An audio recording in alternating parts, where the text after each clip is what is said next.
বিশ্বাস করতেন বলেই পাকিস্তানের মতো দুর্দণ্ড প্রতাপশালী সামরিক বাহিনীকে তিনি পদানত করতে পেরেছিলেন।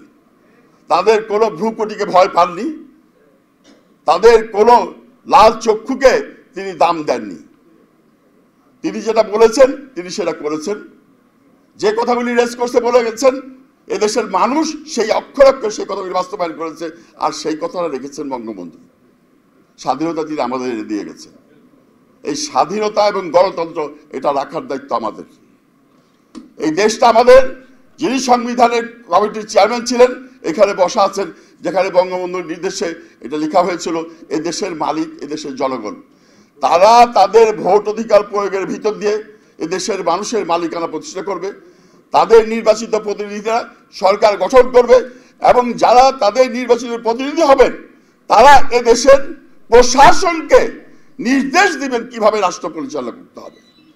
কিন্তু আইন শৃঙ্খলা বাহিনীর রাতারাতি ভোট চুরি করে ডাকাতি করে নিয়ে গেল। সেই ভোটে তারা একটি সরকার বানালো। তাহলে এই সরকার তো ভাই জনগণের সরকার হবে না, ওই প্রশাসনের সরকার হবে।